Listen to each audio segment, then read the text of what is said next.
You're listening to the Immigration Lawyers Toolbox podcast, the podcast that keeps your practice sharp and your clients happy. I'm your host, immigration lawyer John Kasravi, and every week we're bringing you insights, tips, and real world conversations with top immigration attorneys and industry leaders. Whether you're here to grow your practice, stay on top of the latest trends, or get inspired, you're in the right place. Ready? Let's go. Hello, fellow Toolboxers. Welcome to episode number 406 of the Immigration Lawyers Toolbox podcast, where you come to get your updates on U.S. immigration laws. Practitioners or people trying to get into the field. A lot of paralegals even listen, and they enjoy it, not just immigration lawyers, but we have a lot of lawyers that are interested in becoming immigration lawyers. And a lot of them have been practicing for 20, 30 years, even regularly watch your show. So thank you so much for watching. We have a free community page as well for lawyers. We just need your bar info where we have a lot of free content there, videos, training, CLEs.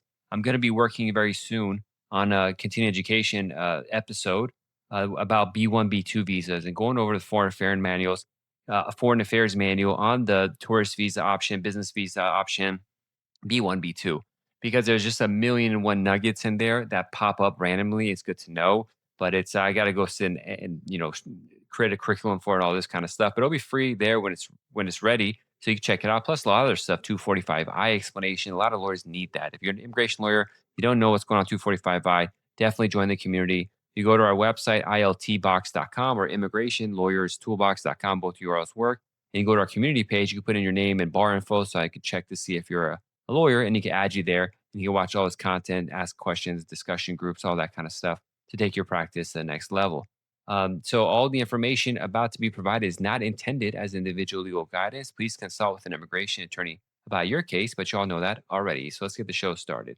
Obviously, as I forgot to mention, maybe it's a top 10 show. We're going to discuss top 10 things I learned last week that I want to share with you that could affect your business or something to know about. The first one I'm going to go through is this situation with the Trump administration saying they're going to review 55 million visas for essentially inadmissibility by the state deportable offenses. They already do a big job already of getting people who have any arrest history. The State Department voids those pretty automatically nowadays, so that's nothing new. I think what this is going to be about is the policy on anti-Americanism and anti-Semitism. They're going to review 55 million visas, most of which are probably going to be tourist visa holders. Many people are going to be dead probably, just they have a visa when they pass away. So it's just a kind of a ridiculous thing to spend all that resources doing something like that. Obviously, I don't think there's much on there. But the second part of this, actually, this first tip is they've also announced that they're going to not give worker visas for commercial truck drivers. Now, this was because of an incident, a very sad situation where a person didn't have a commercial trucking license, apparently, and three people died in some sort of accident that was there. Very unfortunate for that family, those people. But now they're saying this person didn't have status or didn't have the authorization to do this. And the administration jumped on immediately and said, we're not going to issue visas, work visas for commercial truck drivers. The problem is, though, I don't really know what kind of visas they typically would be getting. There's been this long issue of people saying that, commercial truck drivers we need more of them. So it's a national interest waiver category, EB3. But in practice, I mean, that's not national interest waiver, but a lot of people are selling that. Maybe some are getting approved for all I know. But I'm not really sure which visa category they're doing. Maybe it's the H2A or something like that. So it's mostly this is really just for show to say we're going to not give commercial truck driver visas to people. I don't even think that's a thing. But, take advantage of a good news story if you can, and you can try to get some points in your base on that one. So that was the first tip. The second one is about this terrible case, matter of Buri Mora. So this was a BI decision that came out. And under matter of Buri Mora 29 INN December 186 BI 2025, they said the respondent has not established the requisite exceptional and extremely unusual hardships to the qualifying relatives based on economic detriment and family separation, particularly where the qualifying relatives remain in the U.S. and treatment for their mental health conditions and developmental delays will not be affected by the respondent's removal. The facts appear seem the gentleman had 3 children, and they all had serious health issues, mental health issues, and that stuff. And they say, well, it's not too bad. You can still go. And so, right here, his daughter's been diagnosed with autism and anxiety disorder. His sons have been diagnosed with developmental delays. The conditions of all three U.S. citizen children are presently being managed by individualized education programs or early intervention services. All the children will continue to remain in the U.S. Now, and the wife's here too. So they continue to receive medical care through the state Medicaid and specialized. So they're like, what's the big deal? They don't have a father. What's the big deal? Apparently, none of the people on BI have had family members with these kind of issues, and knowing driving them back and forth, them not sleeping at night all night, not having to deal with all the stuff they have to deal with. I mean, this is out of control. This is kind of like some out of control thing to say. God forbid any of their family members have something like that happen and have to deal with it, but you're really picking on low hanging fruit right there, to want to bash. But that's what we got. Matter of Burimora. This is going to analyze and reset the whole exceptional hardship, extreme hardship to the U.S. citizen relative, spouse, or qualifying relative in those kind of cases. And we'll see if this probably be appealed. And what's really nasty about this one is the actual foreign national was approved by the judge, the immigration judge, but ICE, USDHS appealed it. And so it's like, of all the cases to appeal that are on the edge, you pick this one, and BI puts it. So we're in for a ride. Let's just put it that way. I think if regular people understood what these kind of things were, they'd be up in arms because this is just so wild. And so many people in their personal lives have to have these kind of situations, a family member situation, that they would be really offended by what's happening here. Tip number three is TPS was terminated for eventually Ninth Circuit gave in and said allows for termination of TPS to proceed for 60,000 long-term residents from Nepal, Honduras, and Nicaragua. This is 60,000 people. Inevitably, you're going to have a client or two that has TPS from these countries. I get a lot of Nepal TPS consultations. It's kind of I'm not sure what I did to have it, but I get a lot of people in Nepal contacting me who are TPS when this was happening earlier, and they were saying, yeah. So I'm not sure how they found, but there's a good amount of people that are going through this. And I think Nepal had an earthquake that had happened a couple years back. But Honduras and Nicaragua have been there for a while too. But that's coming to an end, so that's something to prepare your clients for if you haven't. Tip number four. First of all, shout out to this one new news source, I guess. They have a Substack called migrantinsider.com. I'm not really familiar. I'm going to contact the author, Pablo Manriquez, to see what he's about and maybe have him on the show. But and Abe Maldonado, our colleague, has been on the show before, is actually a sponsor. So it's really neat that they got a whole system set up. I guess it's a different version of the toolbox intended for different audience news, I guess. But they published a report about, I talked about this last week because on Telegram and WhatsApps for foreign nationals, there was a State Department memo going along that explained that how they're going to deal with the travel ban, particularly for Iranians. And it turns out Red Eagle law firm, Curtis Morris, I think he's been on the show as well a couple years back. There's a lot of lawsuits in the immigration space against the government. They had received these DOS farm state cables through litigation, and we're able to see some behind the scenes of what's going on in proclamation. And I couldn't find the actual text of these releases or on their website and stuff, but there he goes in the discussion here on migrantinsider.com. And by the way, we're having show notes with links to the things I'm showing and talking about, so you can have access to those.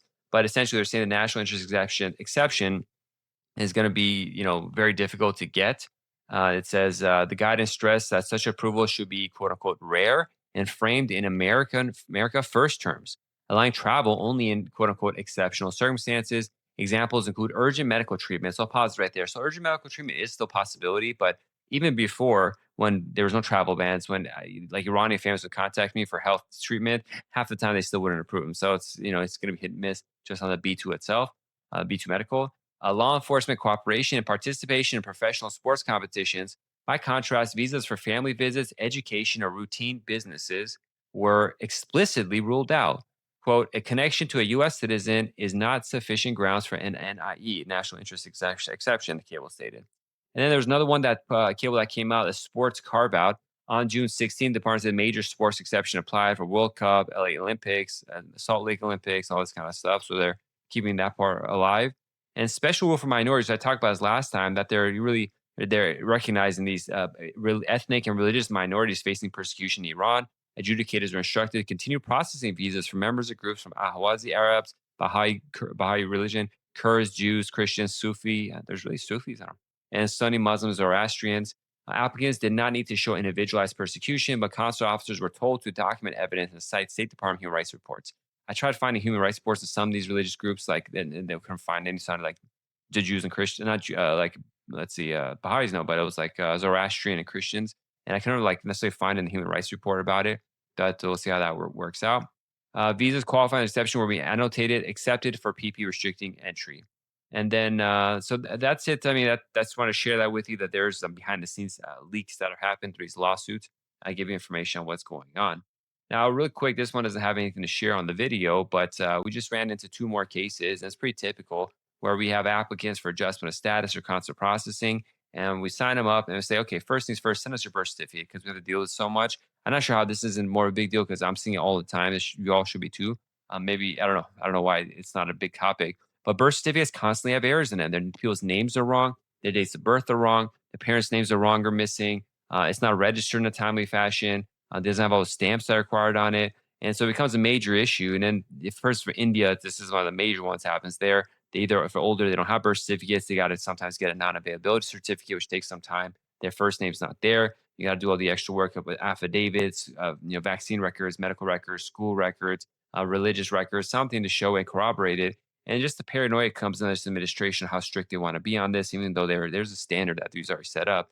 But they might want DNA testing. So it gets pretty complicated in these kind of situations to verify the person as the identity document and also the relationship if you're doing like a non-marriage kind of base. So that's just something to be very mindful of. The first thing we do even before you sign up nowadays in the consultation, I just say, hey, first things first, even if you don't hire us, send us your birth certificate for us to look at and do a quick look. That like sets it up. So if we need to charge extra or plan out something extra, we could do it. But also shows the client we're willing to like, work with them a little bit before they even pay, just to help them out to try to catch something. Because it's better to just catch that issue ahead of time, just get on top of it, in front of it. Because if we have, for example, deadlines and stuff, and they need to fix the situation, they'll have a faster time to go get it. The next thing I'll talk about, number six. So before we start that, I want to remind everybody that our community page on circle.so, this is like a Facebook page, but private. And I pay money monthly just to have a separate kind of separate company run a Facebook page, but also allows us to put a lot of content on there, including free videos, training, seminars, all that, plus premium courses. And we have our marriage green card course, which is our flagship, teach people about disability adjustment of status, consular processing, I-751 and 400. It's a combo that really gets you up and running, fast forward years of practice in a short amount of time to get your immigration practice started. But we also launched an EB1A course, Extraordinary Ability, for those who want to get to business practice, and E2 investor visas. If you're a small, less than $100,000 investor, starting a small company and you're going to be running yourself, this is the course for you. We break down with samples. All this stuff have samples of how it works. So really hold your hand, plus office hours, monthly office hours. We can ask questions. So I definitely recommend getting into it. To learn more about the courses, just go to our website, immigrationlawyerstoolbox.com. Click on the courses link. You'll see some breakdowns there. And just click on the next link to register because I got to check to make sure you're a U.S. bar lawyer before we provide the course. Only U.S. attorneys are allowed to access our course. We don't give it to non attorneys. So it's very important to keep the standards internal and keep them high is the way to go. So, number six, a toolboxer, listener for a long time, Scott Andrew Folks. Time flies. I remember when he first started his practice many years ago. Let me go to, I'm on his LinkedIn page sharing that right now. Actually, I got to share it on the live show. Let's see, share it right here. When did he start his practice? I'm very contact. So he's teaching. Great guy. He's teaching immigration law at the University of Thomas, St. Thomas School of Law. I'm not sure if he stopped or he still is, but it's been a lot of years now. So, yeah, it's 10 years. I've known him. Wow, time flies. So Scott's a great guy, and he had a post that he put on LinkedIn and he put on Facebook too. It was very sad. He does removal work. He does a lot of different stuff, but he also includes some removal work. And he says, if you wish to see an example of a flagrant violation of due process for immigrants, I've got one hot off the presses. The government filed a motion to pre-term it, dismiss the case, in immigration court 6 days before the hearing. The government's motion contains patently false allegations about my client's legitimate asylum claim. The immigration practice manual allows 10 days for the other party, my client, to respond to any filing. However, instead, less than 48 hours from receiving the motion, the immigration judge canceled the hearing, ruled in favor of the government, and issued a removal order without allowing the immigrant to respond. This is nothing short of an egregious violation of due process. So it's terrible, and he has a screenshot of the policy manual for a court to be that says how they're supposed to act. That they really just just do whatever they want. So this is a major issue, and we're gonna have to see how this all plays out. I mean, there's appeal on this, but I mean, these people, it's you kind of lost words of how they're acting. It's very disappointing to say the least. So I'm going to go into a little bit of business practice stuff for tip number 7 through 10. One of the things I like to talk about. I'm not sure everyone else likes it, but but number seven, we there's a post actually I saw where a person had a their client had an I-751 a receipt for removal of conditions, a green card extension. They went to travel, and the attorney apparently two hole punches the top of every document that they get. And we don't do that at all. We try to avoid getting original documents from clients anyway. Some lawyers have a policy of getting the green card, I-751 receipts, all that, and then giving the client. I don't want to bother getting an original document, so we rarely, if ever, permit that. But they put a two-hole punch, gave it to him, and when they're boarding the plane from Mexico to come back to the United States, the airline, I believe, was like, "Oh, it says two-hole punch. This is invalid. You voided the document." And like, "No, dummy, that's not how it works." So eventually, I got CBP and all that kind of stuff, and they were able to get in. But that's one of the reasons you don't want to get it yourself and do a hole punch it. And whether you need original I-75 receipt or not, I think they want you to have that, but frequently my clients don't have that. Nowadays, they issue the receipt in the myUSCIS.gov account many times, so people just print that. And I've been okay, but always prefer to have the original. But I've been okay having to take that from Canada and Mexico. But as you know, in immigration law, this stuff changes all the time, so we never know really what's going to be the end of the day. Tip number eight, I had an interesting boost. So I checked my, my SEO stuff, my website, how kind of attention we're getting, all that kind of stuff. And I saw this chart I'm sharing right here, which was like it's a chart of like people visiting my site. And there was very few of these. Not I said this particular web page that we had, I posted about it, maybe 2 years ago, a year and a half ago, about good moral character, what it means.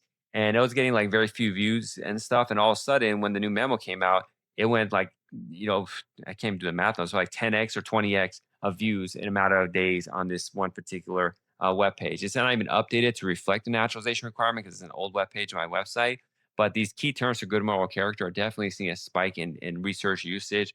So, as a tip, it's a great way to get some attention to your website and get some clients out of it. So, you can get some leads, clients. Really focus on the good moral character stuff. Have some information on our website and contact us now. I thought I'd share that as a courtesy. Number nine was interesting. I had a dispute with a vendor, as you've all been listening, having a house for the podcast for a couple weeks now. There's always something that you got to spend money on the house maintenance of it.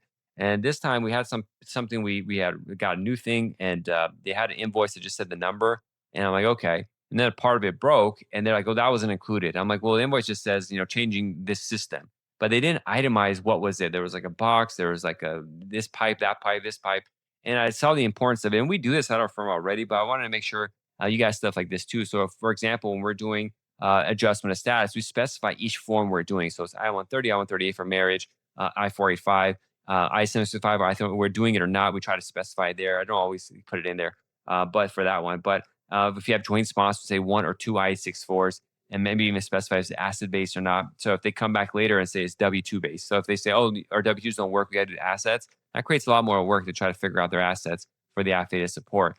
But by having it in there, say, "Okay, we specify we're going to do this typical. This is outside that scope." It'll just make it better instead of going back and forth and being like guessing what was included, what wasn't. So these are kind of best practices for your contracts. And number 10 is about charging appropriately. So with the insanity that happened the last couple of months, where we had all our adjustment interviews for the whole year scheduled in 2 months' time, it really slammed us with a lot of work. And so every second where we would frankly do free work and not charge people, even though we're supposed to on some RFE responses, some post interview RFEs that were like ridiculous. We just got an RFE post naturalization interview. The officer asked a bunch of stuff that was ultra virus, like it wasn't applicable in the case, it wasn't needed. But I didn't want to get a dumb denial. So I referenced in the policy manual where like the information accuracy is incorrect. They're not supposed to ask for that, but we just provided it anyways to just get approved. And that added like 3 hours of work. When you're slammed with a bunch of stuff you're doing, 3 hours, 3 legal hours, not like hanging out hours, like minute, like adding them up. It means a lot. It's a lot. So I charged on that, and my client is really cool. I think for understanding. I give him a kind of a discount percentage off too. But it was like it's really hard because there's the 30-day deadline for that one. So I'm like running, do this, doing that, unexpected work here, unexpected work there. But when you charge for it and the bottom line, like the finance of the company work and you get what's going on, it just makes it easier not to stress out because it's like an extra 3 hours of time I could have done marketing or develop my systems better to be more efficient, but I couldn't because I was doing something I'd normally, frankly, I would have done for free, just do it as a courtesy, but I don't have the time to do that and it's going to hurt the bottom line. Inflation is coming and going to hit us like a brick wall. So we got to really adjust things accordingly. And so I just want to share with you, you'll be less stressed and clients understand. Listen, immigration lawyers, we do flat rate most of the time, but all these other practice areas, they bill you every second they talk with you. You talk to you for a second, they bill you for 7 minutes. And I don't even do that. I just charge by the minute, essentially, and I don't charge extra. But it's hard at first because, again, where most immigration lawyers are like nice and want to help and this and stuff, which is very true of 15 years of that. But it causes much less stress on the system by just charging with work, charging, not screwing people over or like ripping them off. You just like can't give you everything for free. Just keep track of your time. Keep track of your time. I know a lot of you don't do that, but have some sort of system where you keep track of your time on cases. It's just internally good for you to figure it out too. Every time we submit a case, we have a review. I tell how long did it take to fall within our pricing structure, and sometimes it does, sometimes it doesn't. But then when it doesn't a lot, we got to increase the cost and everything. And then at the approval time, we check again because they may have like contacted us or have extra work and stuff. And say eventually, there's the flat fee or the extra. This that all match what our hourly rates for our team members are and our costs are. And if it doesn't, that means you have to raise the price or let's not do the case. And that's why we don't accept several types of immigration cases because we can't get it done in a fashion that the price we charge clients will reflect the amount of work we put into it. So we just I don't do O1s because if I do an O1, I'm going to do it at EB1A quality. And from the understanding of a lot of people, competitors, if you will, in the market, I'll charge 3 times they will for an O1. So it's like doesn't even make sense for me to accept those O1 cases. And so EB1A we do, and the prices people are willing to pay because it's a green card. But for O1s, I've seen people doing some bare bottom prices, and they seem like they do a good job. So it doesn't make sense for me to do them. But just be aware of this, and it really helps you narrow down your practice to the cases that are, could work with the system that you have.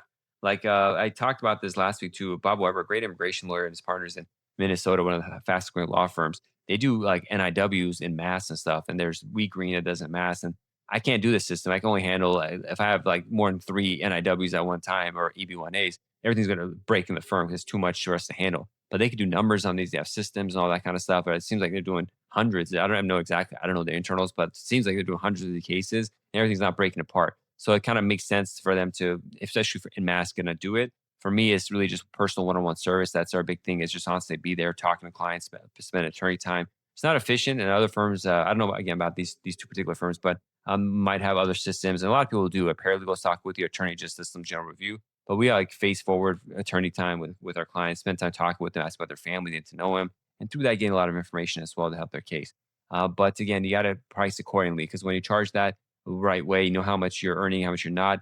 It just makes the operation much smoother and less stress you as a lawyer. The better you could represent your clients, and that really comes down to the most important thing, along with continued education, which you get right here at the Immigration Lawyers Toolbox. Join our community page, circle.so.